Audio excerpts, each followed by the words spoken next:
কেউ এসেছেন সিলেট থেকে, কেউ খাগড়াছড়ি, গাইবান্ধা, চট্টগ্রাম ও ঢাকার এমন ৩৫ জন নারী উদ্যোক্তা তাদের উদ্ভাবনী পণ্য প্রদর্শন করছেন।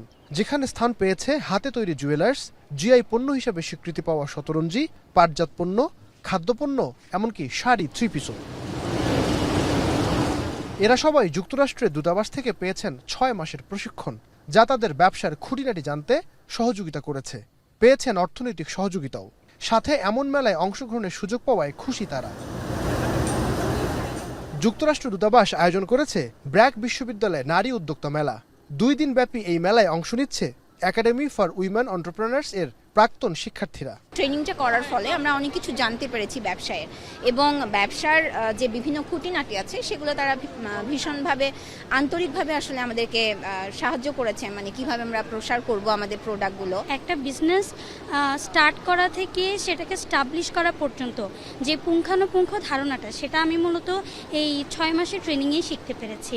রংপুরের গ্রামের প্রত্যন্ত গ্রামের যে মহিলারা, ওনারা নিপুণ হাতে শতরঞ্জি তৈরি করেন, ওনাদের গল্পগুলো তুলে ধরার জন্যই আমি এখানে শতরঞ্জি নিয়ে এসেছি। এখানে আমি আসলে যে খুব বেশি বিক্রি করতে পারবো এটার আশায় কিন্তু মোটেও আসি নাই।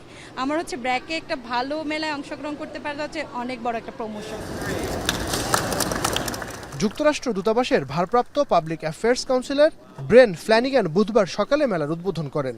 এরপর তিনি ঘুরে দেখেন বিভিন্ন স্টল, জানান তরুণ উদ্যমী নারী উদ্যোক্তাদের সমর্থন, ক্ষুদ্র ও মাঝারি উদ্যোগের প্রচার এবং স্থানীয় নারী ব্যবসায়ীদের সুযোগ করে দিতেই তাদের এই আয়োজন। আজকে খুব ভালো ফিডব্যাক। আমি অনেক এন্টারপ্রেনার্সের সাথে কথা বলেছি, ওনারা বলেছেন যে ওনারা খুব ইমপ্রেসড ছিলাম প্রোগ্রামের দিয়ে, অনেক নতুন জিনিস শিখেছেন, খুব গুরুত্বপূর্ণ ওনাদের বিজনেসের জন্য। বাংলাদেশে প্রতিষ্ঠার পর থেকে এডব্লিউই বিভিন্ন কর্মসূচির মাধ্যমে দেশব্যাপী ১৪০ জন নারী উদ্যোক্তাদের প্রশিক্ষণ দিয়েছে। নাইম আবির, এখন, ঢাকা। ২৫০টিরও বেশি ডিজাইন অপশন নিয়ে ওয়ালটন স্মার্ট ফ্রিজ, বোঝে আপনার প্রয়োজন।